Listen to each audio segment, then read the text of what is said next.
Well, good morning. Here we are with Cafecito again with Ivan Peña. And today we're going to interview Dr. Daniel Juarez. Dr. Daniel, you don't know me, but I know you. Graduate from Kennedy High School. This has been your profession for what, 45, 48 years? How many years? Tell me. Oh, like 42, 43. Oh, really? Okay, Yeah. I was adding more because I remember you coming into Edgewood School District, and I was at the board meeting when they were introducing you. You know, and I keep thinking, okay, it was before children, so it had to have been 45 years ago. So that's how I figure out my life. Well, actually, but you were right, actually, because at that time, the meeting you're talking about, I was just a medical student. Ah, really? So that's, yeah. Ah, I'll be darned. I'll be darned. Well, here we are with Cafecito. Yvonne is our retired PR lady, photographer for the Edgewood ISD. I'm a retired educator from Edgewood also. We got together and we zero in on people who from our neighborhood, from our community, and we interview them. And it's usually a 15-minute little podcast, okay? So today I'm interviewing you. I know you went to Kennedy High School because I know that. Tell me about your early elementary, middle school. Well, let's see, I went to Edgewood Elementary and to Las Palmas Elementary and to Burleson Elementary and then to Edgewood Junior and then to John F. Kennedy. Oh my goodness, they moved you around. We were nomads. So your home was where? Give me an idea, just an area. Well, it was near the Edgewood Elementary, like on Couples area. Couples, got Castroville Road. Right, but for 6 years, all the way to my senior year in high school, we lived in the Mirasol homes. Oh, Los Mirasoles. That's Okay, right. okay. That's right. Okay, and I was thinking it was Via Veramendis, but you're in the Mirasoles. Mirasoles. I'll be darned. Well, Yeah. I'll make that change in my brain. In my brain. So you were right there, Castroville Road, and for those of you who are not our age, the Edgewood Elementary, Edgewood Junior High is now Perales Elementary on Couples. Okay, so you Correct. attended those schools. Siblings, tell me about your siblings. How many kids? I had an older brother and a younger sister, and my younger brother passed away about. And he is a doctor, so we'll continue. We'll let him just zap it. Go ahead. My brother, he graduated from John F. Kennedy also, 2 years older than myself, and he went into professional dancing. He danced in the folklóricos of Mexico City, the ballet companies of, I believe it was Boston, Philadelphia, and New York City, and ended up being one of the dance instructors / directors at Dancing with the Stars in Vegas. Oh my goodness, Yeah. you're kidding. Okay. And my sister was military, and she was radio and was a DJ for one of the radio stations in Killeen, around the military base. The base, because of the base. Right. I want to know names. Your brother's name My brother, Enrique Juarez. and your sister. Henry. My sister, Gloria. Okay. Okay, share me a story about your parents. Tell me something about your parents, the parents.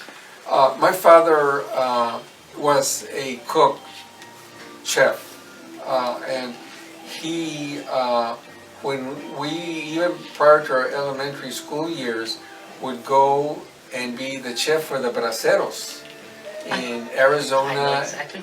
and in California. And so he would If go you for don't know 6 braceros, look it up. History.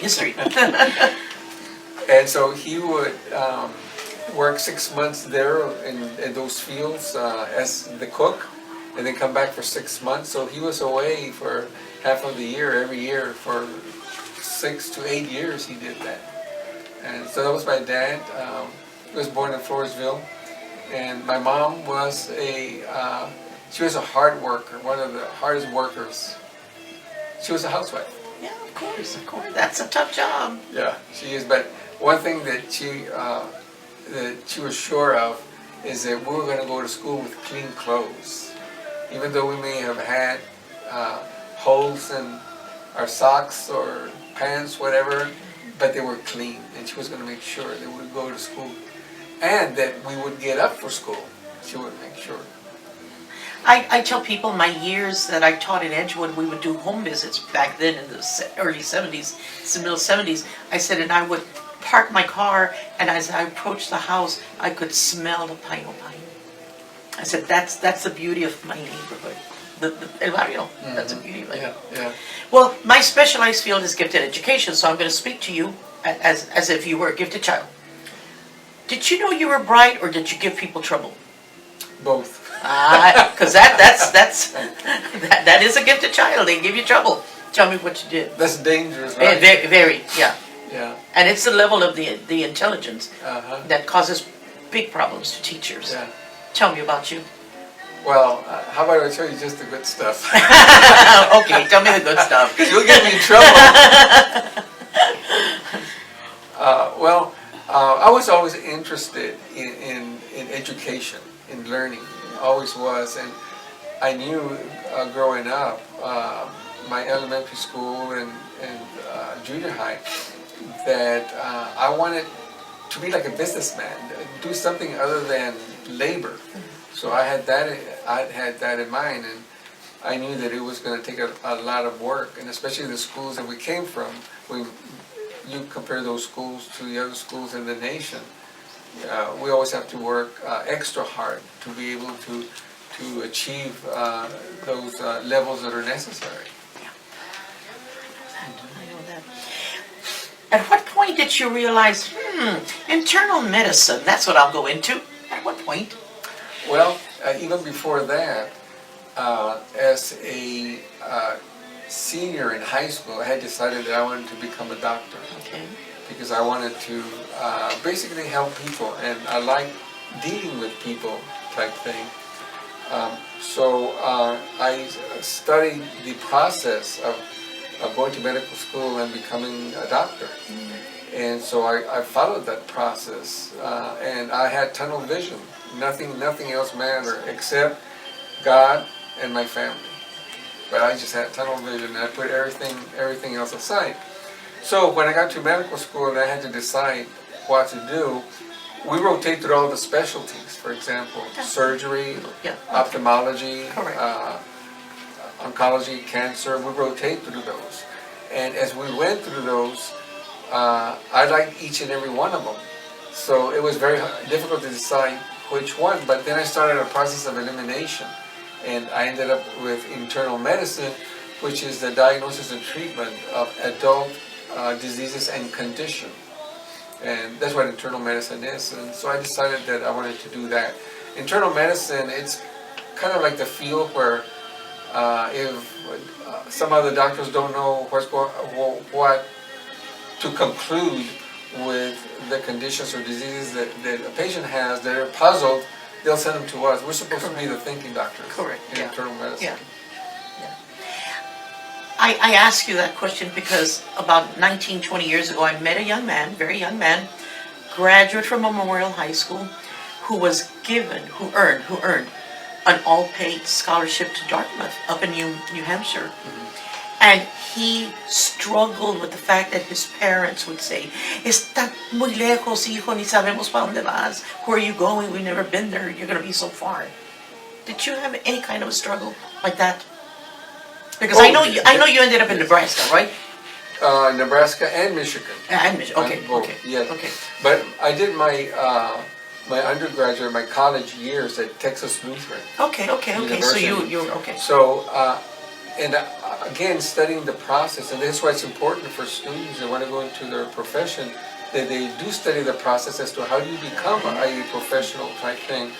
And so I learned that you had to have good grades, and that you had to, of course, impress the professors, with your work. Correct. And to become that professional, that I would have to dedicate 90% of my time to do that.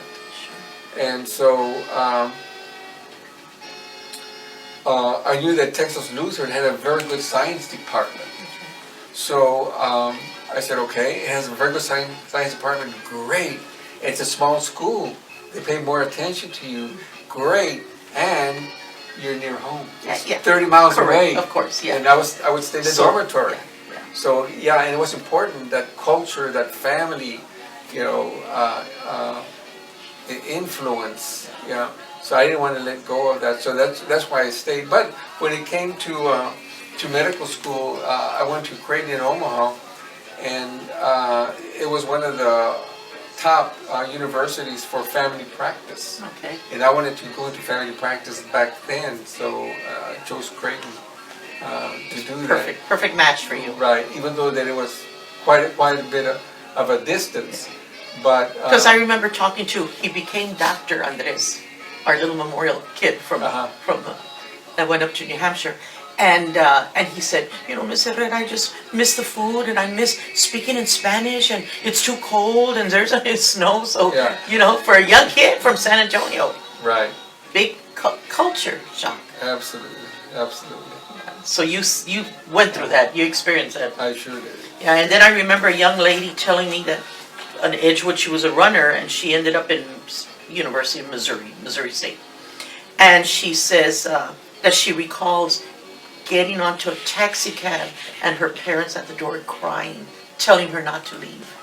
You know, and those are things that culturally, as much as our parents love us and want us to grow and want us to accomplish, they still hold on to us. Yeah, and I had a commitment coming back from Michigan that I was going to go to the schools and talk with students, talk Okay. to them, and Okay. present to them, you know, how they also could become professionals in the health field. So I was very, very determined to do that, and I did. There's probably not a elementary school in Edgewood that I didn't talk to. A West Sider up in Nebraska, a West Sider up in Michigan. Tell me something.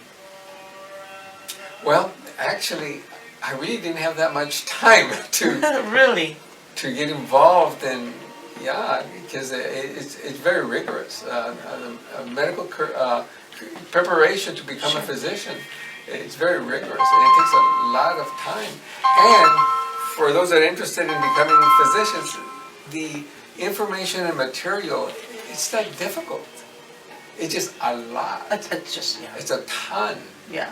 For example, if you take, say, 12 hours of college or 15 hours of college, in medical school you're taking 30 hours of graduate hours. Yeah.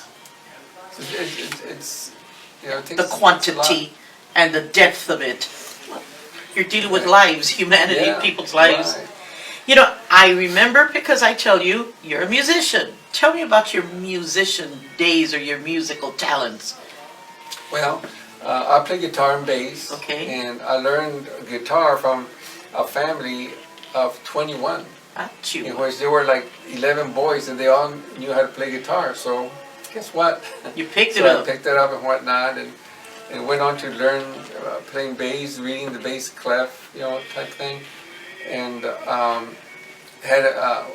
we had a musical group in high school. We used to play at weddings. Really? Tell me about that. Tell me. And we used to play at weddings and quinceaneras, and went sure. all over the small towns, Parasol, and yeah, Really? back then. So, as a senior, I got into a junction where I had to decide if I was going to do music or medicine. Yeah. That was the choice I had, Oh, sure. and music was great. Well, that was You good. had all the women all over you. And of course you had money because they would pay you, and so it was great life, right? But then I said, this is not gonna last, So I chose medicine. So tell me about your band, name me your band or name me your Yeah, it's called the MDs and Company. MDs and Company. Yeah. And so I decided to go ahead and seek a career of medicine, because I knew that I could always come back and play music. And that's what we did. We got a group of doctors together, and some of them are not physicians, but we're called MDs and Company, and we play at fundraisers. That's all we do, fundraisers. We play for the San Fernando Cathedral Health Fair, for example, the Diabetes American Association, American Heart Association, So it's a neat group, and it's relaxing because medicine can be very stressful. And you're doing what you love. Yeah. You know, because music, my 32-year-old son became a musician. And I remember talking to two older guys from the Latin breed back then. And I told them, I said, my son's musical. And they both looked at me and said, don't ever take that from him. Don't take it from him. That's his heart, that's his love. So to this minute, that's what he's doing. And one thing with the music that, in reference to your question, is that we came up with a song called, it's called Si Nos Cuidamos, Estaremos Sanos. Okay. And it's a cumbia, and it's based on diabetes. It talks about the complications of diabetes and how it can be treated.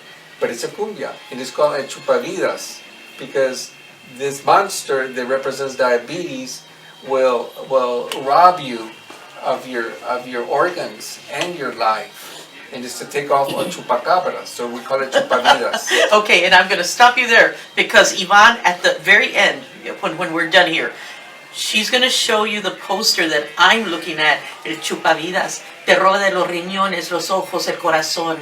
You know, and then, thank you, sir, but we got to hear his song. We got to hear it earlier. So we're going to have that played on our podcast also, okay? Children, grandchildren, tell me. Anything? We have one son, Okay. and in fact, he would come here every summer to help us. And so I wanted him to seek a career in the health field. Yeah. Well, when he wants to see her in high school, he decided that he didn't want to do it. I And I said, son, that is fine, but whatever you do, be the best. That's right. That's right. That's what I tell my kid. I said, okay, so you don't want a degree, but, you know, love what you're doing and do it well. That's right. Yeah, Yeah. love So we have one. He's our only child. Yeah. Tell me a location that you have visited that's impressive. Take us on a little trip, a little vacation that you went to once upon a time. Vacation. Somewhere that you What does that mean? Oh, you've never taken a vacation? Oh, how sad. Actually, we have. Okay. We've traveled Europe Okay, you've traveled. extensively. Yeah. Yes. Like we've been to Paris 6 times. Oh, yeah. So Paris is the location. Yeah. Paris is the location. What's one of the most amazing things that your eyes have seen, that you've seen and you say, this is remarkable? I think that the artistic history that's in Paris, and it's wherever you go, you will see all these statues, all this history, and just to know that you know 300 years ago or so that this thing was there. You know, it's just incredible. You see, and I tell people the Grand Canyon to me was remarkable, just the Grand Canyon, just to think of what caused it and what happened to it. And something simple, a butterfly. You know, these are the beautiful things that my eyes have seen. And of course my two babies, so but I have to throw that one in. Chupavidas sucks the life out of your kidneys, your eyes, your heart. Yvonne, do you want to go ahead and, or give me just a second. Anything else you want to add to us? Because I know that your professional work is extensive. I know that you have position on boards. Anything that jumps up at you and you say, I'm so glad I did that. An organization. What are the boards you've been on? Yes. One is, oh, by the way, so when I came back from Michigan, Texas Rivers had asked me to be on the border regions. Okay. So I did a stint there for 24 years. Wow. Yeah. Neat. The other organization that I'm proud of is one called Committee for All Children. Okay. And that committee was made up of doctors, nurses, and just professional people that became interested in keeping the Children's Hospital downtown instead of moving it to the north side.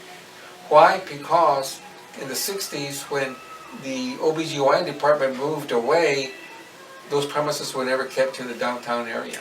Wow. So we thought that was going to happen with pediatrics. So when 80% of the children that were using the children's hospital were from the west side, south side, San Antonio, east side. Yeah. By You know, bus, mijo, so many by bus. How Yeah. is this family going to get to the medical center? Correct. You know, and you know, with our culture, when you hospitalize a child, you don't hospitalize just a child, you hospitalize the whole family because they want to be there. So it's not affordable type things, especially when the hospital is being utilized by 80% of the children in that area. We studied also that in terms of transportation getting there, that south of 410, there were 2 or 3 families for one car. Because sometimes you'll have 2 or 3 families living in the same household, and you have one car. And only daddy had a car, you know. Yeah, right. Yeah. Whereas If there was a car. in the other affluent areas in San Antonio, you'll have 2 or 3 cars per family. Fácil, yeah. So with all these factors came into play, we decided to really fight hard and involve the politicians, our mayor, our city council, our state representatives, our senator representatives, get them all involved to fight for this, because this was the only fair thing for our children in these areas of San Antonio. And guess where the Children's Hospital is? It's downtown, Right there. where it belongs. Where it's supposed to be, where it should be. Yeah. Access. Yeah. You have been a wonderful advocate. I truly appreciate it. It's a joy for me to sit with you and just to talk to you. Thank you so very much. But I do want Yvonne to turn around and take a look at this wonderful poster. And I'm going to throw something else at you. I was listening to your little CD. I want you on KDA. I want you on Queda. And I want you to give me one of your CDs because my husband's been DJing. Part-time. He retired from the phone company, but he's been DJing for 37, 38 years. We have a party tonight. I'm going to tell him to play that little polka you got, that little cumbia. It is a good sounding song. Good sound. It's a deal. It's a good sound. Yvonne, anything else, Yvonne, that you want to add? I did have one question. Why did you choose to come back to San Antonio? Okay. One thing was family. All my family were here, and we have a huge family. You know, aunts, uncles, cousins. And number 2, in Michigan, Detroit wasn't doing very well economically. That was back then when the car industry got into The trouble, car industry was shut and down. Lee Iacocca had to come and Correct. rescue Chrysler. And so, but in Texas, oil was booming. So I said, you know what? If I'm going to have one of the best clinics, you know, where I want to practice, you know, I'm going to have some good A stable financial fund, start. yeah, stability. Yeah. So that was another reason why I chose to come back. Anything you want to add that you want to tell our viewers? Anything you said? I hope I remember to say this. Yes, I want to push for the medical field, for healthcare, regardless whether you're as a technician, nurse, or physician, is that we need them badly. We really do. And whatever your heart desire is, your soul desire is, in terms of a health profession, you can do it. You can do it. It's attainable. And you will always have a job. Because there'll always be human beings and there will always be diseases. And as I sit here in Dr. Juarez's office, I can hear the royal jesters in the far background. Giving away once again my age. The royal jesters say we're amazing.